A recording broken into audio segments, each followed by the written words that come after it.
রোজা রেখে চুল ও দাড়ি কাটা যাবে কি? রোজা ভেঙে যাবে নাকি? সহি ব্যাখ্যা। আসসালামু আলাইকুম ওয়ারাহমাতুল্লাহ। প্রিয় দর্শকবৃন্দ, আপনাদের সবাইকে স্বাগতম আমাদের আল হাদিস চ্যানেলে। আজকের গুরুত্বপূর্ণ প্রশ্ন, গিয়ে রোজা রেখে চুল কাটা যাবে কি? রোজা রেখে দাড়ি ট্রিম বা কাটা জায়েজ কি না? এতে কি রোজা ভেঙে যায়? রমজান মাসে অনেকেই এ বিষয়টি নিয়ে দ্বিধায় থাকেন, তাই আজ আমরা কোরআন, হাদিস ও ফিকহের আলোকে বিষয়টি পরিষ্কারভাবে জানব ইনশাল্লাহ। মূল আলোচনা।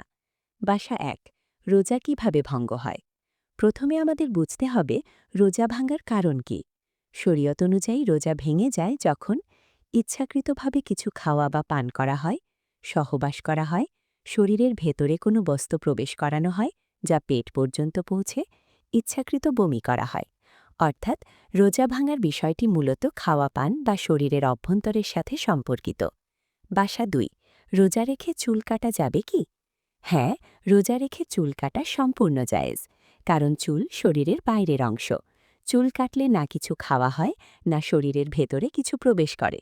সুতরাং চুল কাটলে রোজা ভেঙে যাবে এমন কোনো সহি দলিল নেই। বাসা ৩, রোজা রেখে দাড়ি কাটা যাবে কি? এখানে দুটি বিষয় আছে। ক, রোজার দিক থেকে দাড়ি কাটলে বা ট্রিম করলে রোজা ভাঙবে না, কারণ এটি খাওয়া পানের সাথে সম্পর্কিত নয়। খ, শরীয়তের দিক থেকে রাসূলুল্লাহ সাল্লাল্লাহু আলাইহি ওয়াসাল্লাম বলেছেন, তোমরা গোঁফ ছোট করো ও দাড়ি বড় করো। সহি বুখারী ও মুসলিম। এই কারণে অনেক আলেমের মতে দাড়ি পুরোপুরি কাটা জায়েজ নয়, কিন্তু গুরুত্বপূর্ণ বিষয় হল দাড়ি কাটলে রোজা ভেঙে যায় এমন কথা সঠিক নয়। বাসা ৪, একটি প্রচলিত ভুল ধারণা। অনেকে বলেন রোজা রেখে চুল বা দাড়ি কাটলে রোজার সওয়াব কমে যায়। এই কথার কোনো সহি প্রমাণ নেই। ইসলামে কোনো বিষয় হারাম বা নিষিদ্ধ বলতে হলে কোরআন বা সহি হাদিসের দলিল থাকতে হবে। বাসা ৫, রমজানে পরিচ্ছন্নতার গুরুত্ব। ইসলাম পরিচ্ছন্নতাকে খুব গুরুত্ব দিয়েছে।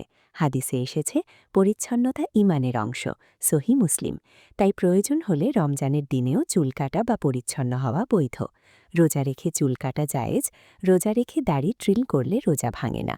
এতে রোজার কোনো ক্ষতি হয় না, তবে দাড়ি রাখা সুন্নাত, এটি আলাদা আলোচনা। প্রিয় দর্শক, অযথা সন্দেহ না পড়ে সহি জ্ঞান গ্রহণ করুন। আজকের ভিডিওটি ভালো লাগলে লাইক দিন, শেয়ার করুন এবং আমাদের আল হাদিস চ্যানেলটি সাবস্ক্রাইব করুন। কমেন্টে জানান আপনি আর কোন মাসআলা সম্পর্কে জানতে চান। আল্লাহ আমাদের রোজা কবুল করুন এবং সহি বুঝ দান করুন। আমিন।